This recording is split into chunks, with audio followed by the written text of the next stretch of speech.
हमारा पिछला टॉपिक था age structure of the Indian population. अब हम कर रहे हैं अपना topic the declining sex ratio in India. The sex ratio is an important indicator of gender balance in the population. ये जो हमारा सेक्स रेशियो होता है ये एक बहुत इंपॉर्टेंट इंडिकेटर माना गया है जो जेंडर बैलेंस है, यानी कि मेल फीमेल जो बैलेंस है पॉपुलेशन के अंदर उसके लिए। As mentioned in the section on concepts earlier, historically the sex ratio has been slightly in favor of females, that is, the number of females per thousand males has generally been somewhat higher than 1000। जैसा कि अभी पहले के section में हमने पढ़ा है, जो कॉन्सेप्ट बताए थे कि ऐतिहासिक तौर पे देखें तो जो सेक्स रेशियो है उसका काफी हद तक वो फीमेल्स के फेवर में है, यानी कि जो नंबर ऑफ फीमेल्स पर थाउजेंड मेल्स हैं वो कुछ ज्यादा है संख्या में, यानी कि 1000 से कुछ ज्यादा। However, India has a declining sex ratio for more than a century, as it is clear from the table 3। अब आपकी बुक में जो टेबल 3 है उससे ये पता चलता है कि इंडिया का जो सेक्स रेशियो है वो पिछले एक सेंचुरी से जो है या उससे ज्यादा कहें तो वो कम होता जा रहा है।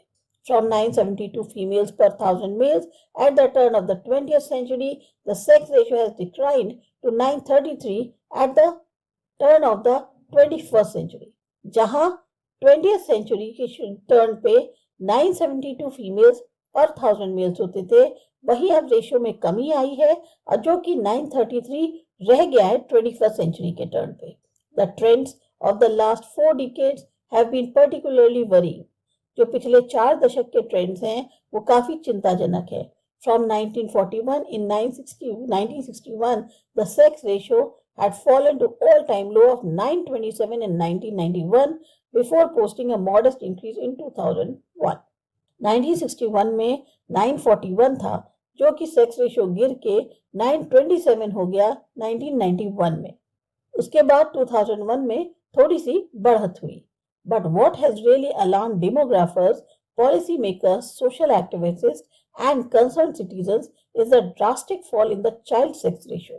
सबसे ज्यादा जो चिंताजनक वाली बात है जिससे वाकई में डेमोग्राफर्स, पॉलिसी मेकर्स, सोशल एक्टिविस्ट या जो सिटीजन्स हैं उससे कंसर्न वो चिंता में है या वो थोड़ा सा अलार्म्ड है, वो रीजन है कि जो चाइल्ड सेक्स रेशियो है उसमें बहुत ज्यादा कमी आना।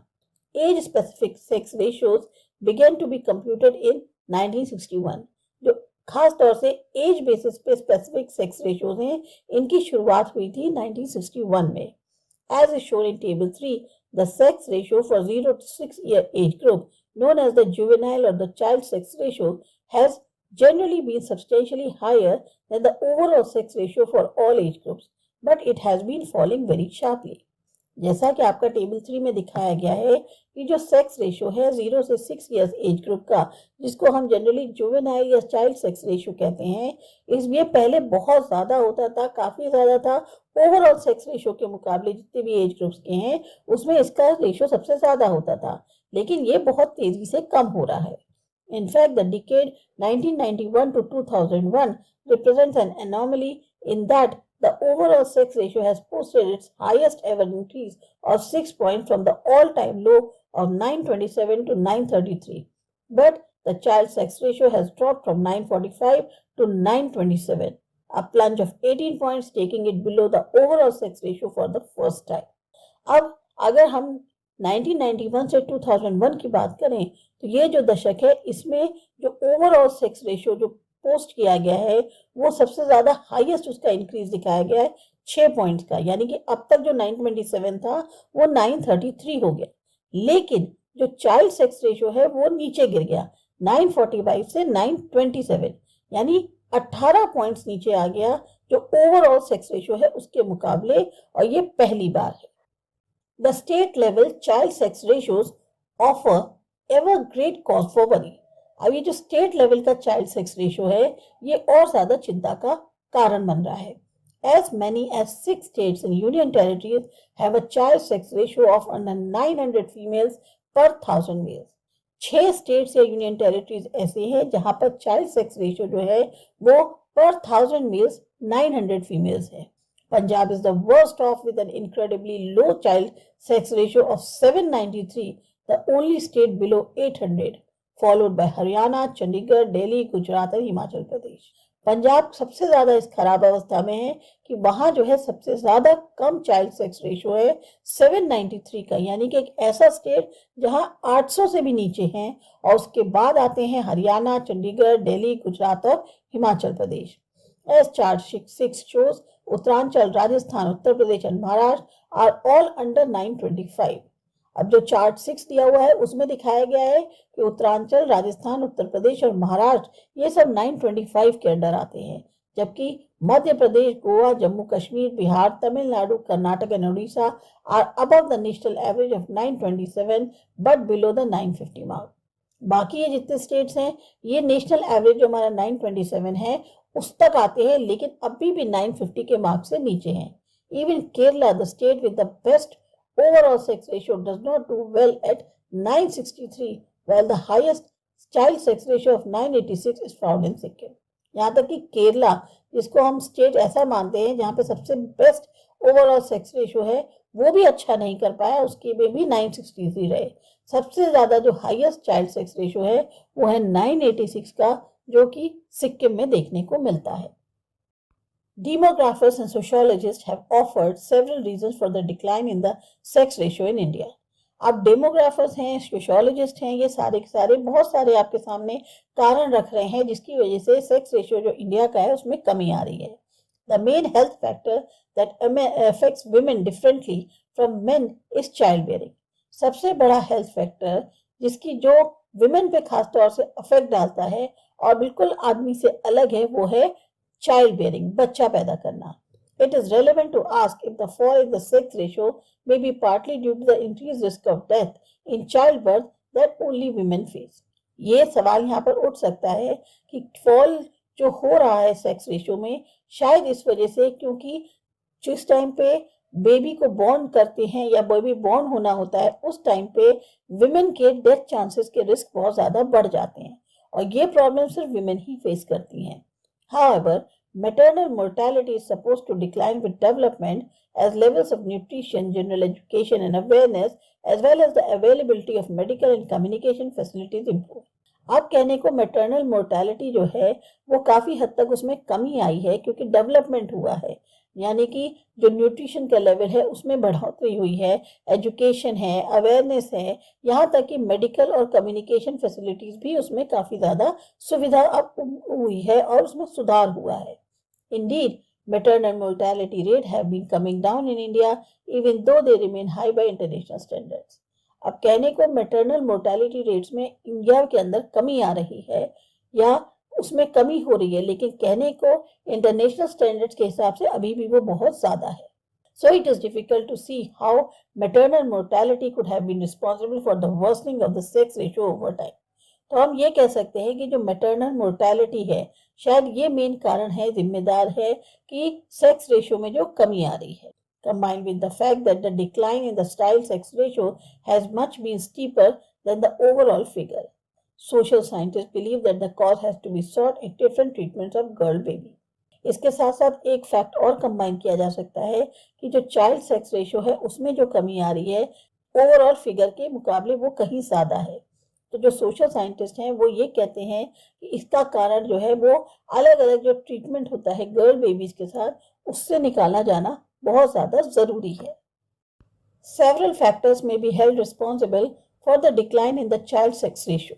अब बहुत सारे फैक्टर्स हैं जो कि रिस्पॉन्सिबल हो सकते हैं चाइल्ड सेक्स रेशियो के कमी आने के कारण। उसमें क्या क्या शामिल है, including severe neglect of girl babies in infancy leading to higher death rates, sex specific abortions that prevent girl babies from being born and female infanticide. अभी क्या क्या है, जैसे जो गर्ल बेबीज होती हैं उनको बचपन में बहुत ज़्यादा निगलेक्ट करना जिसकी वजह से उनके डेथ रेट्स बढ़ जाते हैं। खास तौर से गर्ल बेबीज बॉर्न ना हो इसकी वजह से अबॉर्शन कर देना कि तो वो जो है पैदा ही ना हो, या पैदा होने से पहले ही उनको, प्रेगनेंसी से पहले ही उनको ख़त्म कर देना, या गर्ल बेबीज को रिलीजियस या कल्चरल बिलीफ्स की तरह ख़त्म कर देना वजह से।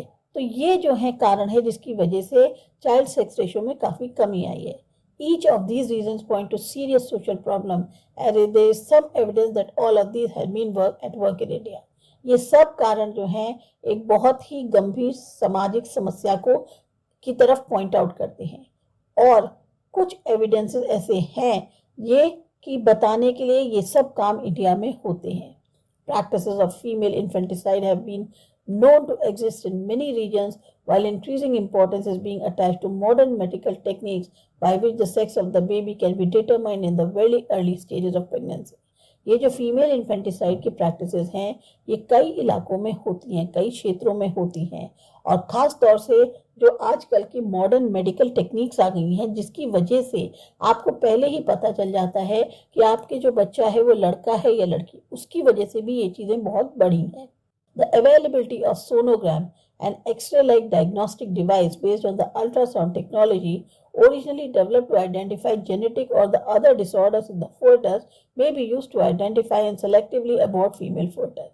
अब ये जो सोनोग्राम की अवेलेबिलिटी हो गई है जब से, यानी एक ऐसी एक्सरे जैसी डायग्नोस्टिक डिवाइस है जो कि अल्ट्रासाउंड टेक्नोलॉजी पर बेस्ड है, जिसको ओरिजिनली इसलिए बनाया गया था ताकि ये पता कर सकें कि जो बच्चा है अंदर उसके कोई जेनेटिक या और कोई डिसऑर्डर तो नहीं है। उसका इस्तेमाल ये करने के लिए किया जाता है कि वो लड़का है या लड़की ये पता करें और उसके बाद जो है अपनी मर्जी से फीमेल फोएटस को अबॉर्ट करवा दें। The regional pattern of low child sex ratios seems to support this argument. अब ये जो क्षेत्रीय पैटर्न है कि हर जगह चाइल्ड सेक्स रेशियो जो है कम है, ये इस आर्ग्यूमेंट को सपोर्ट करता है। It is striking that the lowest child sex ratios are found in the most prosperous regions of India. और सबसे बड़ी बात जो ये है कि जो सबसे कम चाइल्ड सेक्स रेशियो है वो इंडिया के जो संपन्न क्षेत्र हैं वहां पर है। Punjab, Haryana, Chandigarh, Delhi, Gujarat and Maharashtra are among the richest states of India in terms of per capita income, and they are also the states with the lowest child sex ratios. कहने को ये सारे states जो हैं India की per capita income के हिसाब से सबसे रिचेस्ट स्टेट्स माने जाते हैं, और ये वही स्टेट्स हैं जहां पर सबसे कम चाइल्ड सेक्स रेशियो है। So the problem of selective abortion is not due to poverty or ignorance or lack of resources. तो हम ये नहीं कह सकते कि सेलेक्टिव तौर पे जो अबॉर्शन कराया जाता है इसकी जो समस्या है इसका कारण जो है वो गरीबी है या इग्नोरेंस है या रिसोर्सेज की कमी है। For example, if practices like dowry means that parents have to make large dowry payments to marry off their daughters, then prosperous parents would be the ones most able to afford this. अगर जो हमारा दहेज प्रथा है उसका मतलब ये होता है कि अपनी बेटी की शादी को करने के लिए जो पेरेंट्स हैं उनको बहुत ज़्यादा डाउरी देनी पड़ेगी, तो ऐसे में जो संपन्न पेरेंट्स हैं वो तो आराम से इसको अफोर्ड कर सकते हैं। However, we find the sex ratio is the lowest in the most prosperous regions. पर हमने ये पाया कि जो सेक्स रेशियो है वो सबसे ज़्यादा कम जो है जो प्रॉस्पेरस क्षेत्र हैं या उन टेरिटरीज हैं उनमें सबसे ज़्यादा स्लोएस्ट सेक्स रेशियो पाया जाता है। It is also possible, though this issue is still being researched, that as economically prosperous families decided to have fewer children, often only one or two now, they may also wish to choose the sex of their child. ये ज़रूर हो सकता है, हालांकि इस issue पर अभी भी रिसर्च चल रही है कि जो आर्थिक तौर पर संपन्न परिवार हैं वो कोशिश करते हैं कि उनके बच्चे कम हों, आइदर एक हो या दो हों, तो वो भी अपने आप में कोशिश करते हैं कि उनका बच्चा जो है जो वो चाहते हैं वैसा ही हो, यानी लड़का चाहे तो लड़का हो, लड़की चाहे तो लड़की हो। This becomes possible with the availability of ultrasound technology, although the government has passed strict laws banning this practice and imposing heavy fines and imprisonment as punishment. ये सब पॉसिबल किस वजह से हो रहा है? जो अल्ट्रासाउंड टेक्नोलॉजी है उसकी मदद से। हालांकि जो गवर्नमेंट है उसने बहुत ही सख्त कानून पास किया है जिसमें इस प्रैक्टिस को बैन किया गया है, और अगर कोई क्या कहते हैं करता है इस प्रैक्टिस को तो उस पर बहुत ज़्यादा फाइन पड़ेगा या उसको सज़ा भी हो सकती है पनिशमेंट के तौर पे। Known as the Prenatal Diagnostic Techniques Regulation and Prevention of Misuse Act, this law has been forced since 1996 and has been further strengthened in 2003. इसको जो है ये जो एक्ट है ये कहा जाता है प्रीनेटल डायग्नोस्टिक टेक्निक्स एक्ट। ये जो कानून था इसको लागू किया गया था 1996 में और इसके बाद इसको और ज़्यादा मजबूत किया गया 2003 में। However, in the longer run, the solution to the problems like the bias against girl children depends more on how social attitudes involve and even through laws and rules can also help. आगे चल के इन problems के जो solution है, जैसे कि favour girl child के लिए, वो डिपेंड करता है कि कैसे आगे चल के समाज का एटीट्यूड आता है, किस तरह से निकलता है। कहने को जो कानून है, जो रूल्स हैं, वो भी इसमें मददगार साबित हो सकते हैं। अब इसके बाद हमारा अगला टॉपिक है लिटरेसी, वो करते हैं अगले वीडियो में।